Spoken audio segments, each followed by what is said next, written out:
Hello friend, Radhe Radhe. तो आइए चलते हैं श्री अनुराधाचार्य जी महाराज का वीडियो देखते हैं। जी, आज मैं जो यहाँ पे खड़ा हूँ, एक लड़की के बदौलत खड़ा हूँ मैं। किसकी बदौलत? एक लड़की की बदौलत। लड़की? जी, जिससे मैं प्रेम करता हूँ। अच्छा, 2 साल से। ठीक है जी गुरुजी, वरना मैं तो गुरुजी आपकी प्रेमिका आपको यहाँ लेके आ गई? लेके नहीं आई है, मैं खुद आया हूँ। ठीक नहीं, आपने कहा ना उसकी बदौलत खड़ा हूँ। उसके रास्ते पे चला, मतलब उसने मेरे को बहुत अलग बना दिया। पहले मैं ऐसा नहीं था, मैं मूवीज वगैरह देखना, इधर उधर बैठना वगैरह बहुत, और आज मैं उसकी बदौलत आया हूँ। तो अब मैं उसको छोड़ना नहीं चाहता हूँ। तो कौन बोल रहा है छोड़ने का? उसके घर वाले राजी नहीं हो रहे शादी करने के लिए। फिर वो लड़की क्या कह रही है? वो करना चाहती है, लेकिन उसके घर वाले राजी नहीं हो। जाति समाज को लेके आते हैं बीच में। कभी कहते हैं कि ये दूसरी जाति का है, ये दूसरी जाति का है। तो आपकी जाति क्या है? मेरी जाति वाल्मीकि है। और लड़की की? जायसवाल। तो लड़की के परिवार के लोग तैयार नहीं है? उसके परिवार वाले तैयार नहीं है। तैयार होते हैं तो उसको धमकी देते हैं। और आपके माता पिता तैयार हैं? मेरे घर वाले तैयार हैं। उसके घर वाले तैयार होते हैं तो धम कहते हैं कि अगर तू इसके साथ जाएगी तो यहाँ पे मत आ जाना, हमारे लिए तू मर के इस घर में मत आ जाना बिल्कुल भी। कौन? लड़की के माता पिता? लड़की के माता पिता। तो अब आप लोग जब देखो लड़की के माँ बाप तैयार नहीं हैं, आप तैयार हैं और लड़की तैयार है, अब आप ही बताओ किस परिस्थिति में आपकी बेटी होती। माना कि, जरा सोच लो, माना कि आपकी बेटी होती और वो किसी लड़के से प्यार कर रही होती, जैसे आपसे वो लड़की कर रही है, और वो लड़की किसी और से विवाह करना चाहती, तो आप पिता होते उस लड़की के, अब आपकी बेटी के, तो आप क्या करते? करा देता हैं? मैं करा देता। करा देता। प्रेमानंद महाराज जी गुरुदेव जी हैं, जो उन्होंने सवाल बताए थे कि जिस लड़के से एक बार प्रेम कर लिया उसको कभी छोड़ना नहीं चाहिए। तो मैं तो उनके कहे पे चल रहा हूँ। तो जब प्रेम किया था तब महाराज जी से पूछ के गए थे कि महाराज जी हम कर लें प्रेम? तब महाराज जी से पूछा था महाराज जी हम इनसे कर लें? नहीं जी। नहीं, जब कर लिया अब तो फिर उसके माँ बाप, आप बताइए उस लड़की पे आपका अधिकार ज्यादा है कि उसके माँ बाप का अधिकार ज्यादा है? माँ बाप का अधिकार ज्यादा है। मैं तो उसको कुछ कहता ही नहीं। मैं तो कहता हूँ कि अपने घर वालों से बात करो, लेकिन घर वाले उसके बार बार इस तरीके की बातें बोलते हैं। यदि घर वाले तैयार हो जाएं, सब राजी मर्जी है तो कर लेने में कोई बुराई नहीं। राजी है उनकी, लेकिन बस वे समाज का डर ले रहे हैं कि जातियों के समाज का। आपको ये समझना चाहिए कि सब राजी मर्जी है तो कोई दिक्कत नहीं, पर लड़की के माता पिता राजी मर्जी नहीं है तो फिर नहीं करना चाहिए, क्योंकि लड़की पर या लड़के पर, आप पर आपसे ज्यादा और किसी लड़की से ज्यादा आपके माता पिता का अधिकार है। ऐसे किसी भी लड़की पर, जब आपकी बेटी होगी ना तो उस बेटी पर आपका अधिकार ज्यादा होगा। आप मतलब आप माँ बाप का। तो लड़की पर किसका अधिकार ज्यादा है? माँ बाप का। इसलिए उसके माँ बाप की राजी मर्जी होना यही धर्म है। बस यही धर्म है। मैं तो इसी धर्म के अनुसार चल रहा हूँ। मैं किसी और लड़के की तरफ आंख उठा के नहीं देगा।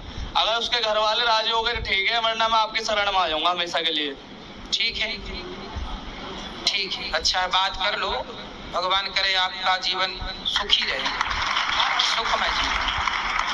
गुरु जी को कोटि कोटि प्रणाम जी। मेरा प्रश्न ये है कि मैं नोएडा के भंगेल गांव से बिलोंग करता हूँ जी। और मेरा प्रश्न ये है कि मेरे अंदर ना, जैसा उन भाई ने बोला कि क्रोध बहुत ज्यादा मेरे को आ जाता है, मेरे को भी आता है, पर मैं कभी किसी पे चिल्लाता नहीं हूँ। ऐसे कि जैसे पापा पे चिल्ला दिया, मम्मी पे या बहन पे चिल्ला दिया। होता क्या है कि पापा कभी कभी होता है ना कि बिना वजह चिल्ला देते हैं, पिता बेटे के ऊपर ऐसे ही चिल्ला देते हैं, कभी कभी किसी और का गुस्सा उतार देते हैं। सही है। तो मेरा मन करता है कि मैं भी उनको बोल दूं कुछ अचानक से एकदम, कि ऐसे करके मैं अपने आप को कंट्रोल कर लेता हूँ उस टाइम। तो फिर बाद में सोचता हूँ कि मैंने ऐसा नहीं बोला, मैंने अच्छा किया।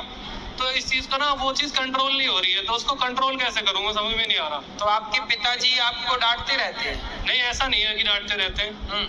मतलब डांटते हैं कभी कभी। मतलब ऐसा होता है ना कि मेरे अंदर भी पिताजी, मेरे पिताजी के जीन्स है मेरे अंदर भी। सही है। तो उस चीज का मेरे को दिखाई देता है कि मेरे जैसे मैं गुस्सा करता हूँ ना दांत भींच के, तो मेरे पापा भी ऐसे ही करते हैं। तो उस चीज को सोच के मैं मतलब भूल जाता हूँ कि छोड़ो क्या बोलूं। हाँ, तो पिता को क्या जवाब देना है? कोई जवाब जरूरत नहीं है। पिता को बोलने दीजिए, आप कुछ मत बोलिए।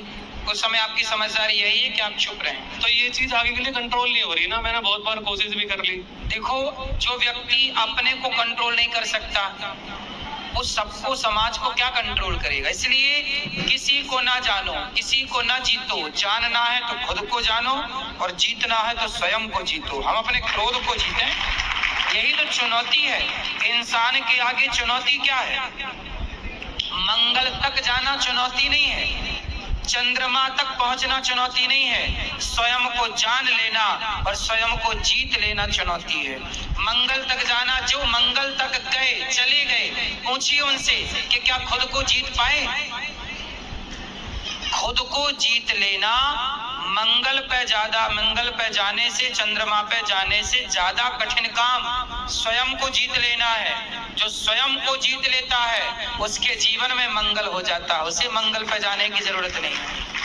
धन्यवाद गुरुजी, धन्यवाद जी। गुरुजी आपके श्री चरणों में कोटि कोटि प्रणाम इस दासी का। जी। और गुरुजी मेरा प्रश्न ये है कि खाटू श्याम बाबा किस मतलब क्या प्रश्न से शीश कैसे दान दिया था? बर्बरीक जी ने भगवान से कहा कि हम कुछ ही बाणों में युद्ध जीत सकते हैं महाभारत का। तो भगवान ने कहा चलाओ, तो एक बाण से उन्होंने सारे पीपल के पत्तों पर छेद कर दिया। जी। तो भगवान ने कहा कि भाई तुम साथ किसका दोगे? तो उन्होंने कहा कि जो पक्ष हारने लग जाएगा उनका साथ दे देंगे। तो भगवान समझ गए कि हारेगा तो दुर्योधन, और आप जैसा योद्धा दुर्योधन का साथ देगा तो दुर्योधन की ताकत बढ़ेगी, वो मिसयूज करेगा ताकत का। तो सिर काट दिया भगवान ने। तो कटा हुआ सर पूरा महाभारत देखा। बाद में भगवान ने अपना नाम दे करके, मेरा नाम श्याम आज तुम्हें देता हूँ और तुम खाटू में जाकर के रहो और सदा मेरा स्मरण करते रहो, जो भक्त आए उन पर कृपा करते रहो। तो तब से नाम पड़ गया खाटू श्याम। तो भगवान कृष्ण की कृपा से ही उन्हें ये सब कुछ प्राप्त हुआ। ले सकती हूँ, आप आशीर्वाद दो हमें, बस सेवा करते रहें बस। हेलो महाराज जी के चरणों में इस दास का प्रणाम। जी। आपसे सुबह बात हुई थी हमारी कि हमें कविता आपको कुछ सुनाना बिल्कुल है। सुनाइए, कविता आप कवि हैं। हाँ, सुनाइए। मेरा नाम मोहन चंद्र दीवाना है और मैं जालोर का रहने वाला हूँ। मोहन चंद्र दीवाना आप ही हैं? हाँ। अच्छा, मोहन चंद्र दूसरी भी सुने थे हमने, पर आप दीवाना है। बढ़िया। थोड़ी माइक छोड़ दो माइक। तो सबसे पहले आपको भगवान श्री कृष्ण के चरणों में सादर समर्पित ये छंद है। सुनाइए सुनाइए, छंद सुनाइए। कोमल कपोल कारी कजरारी कोर कढ़ी, कोमल कपोल कारी कजरारी कोर कढ़ी, कुंचित है केश काले किशन कन्हाई के, भाल सोहे मुकुट वाह। मुकुट में मयूर पंख, कानन में कुंडल सुहावे यदुराई के, वाह। निरख के अंग अंग कोटि कोटि भी अनंग, वाह। निरख के अंग अंग सुंदर। कोटि कोटि भी अनंग, नत नत जावे आगे बाकी तरुणाई के, सुंदर। ऐसे मनमोहन पे वारी वारी जाए अली, भयो है अधीन विश्व जाकी प्रभुताई के, वाह। भयो है अधीन विश्व जाकी प्रभुताई के। सुंदर। एक उनकी कला के बड़े कौतुक नवीन हैं, जिनके गुणों का करें गुणगान देव ऋषि, सुंदर।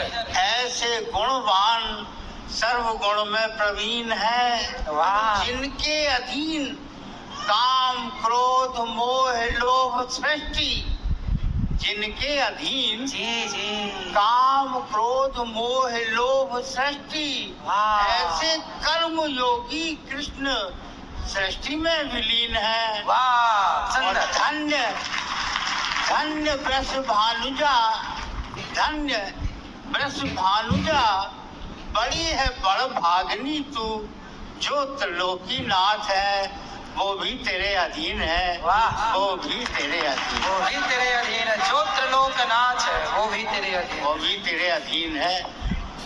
कुछ पंक्तियां अगर आज्ञा हो। हाँ हाँ, बहुत सुंदर सुना रहे। ये आपने लिखा है? हाँ, ये हमारा, ये आपकी रचना बा, बहुत बढ़िया कवि है आप, उच्च कोटि की। वीडियो कैसा लगा ज़रूर बताइएगा। राधे राधे चिंतन में फ्रेंड, आप और लाइक एंड सब्सक्राइब करना नहीं भूलिएगा। तो राधे राधे फ्रेंड, राधे राधे।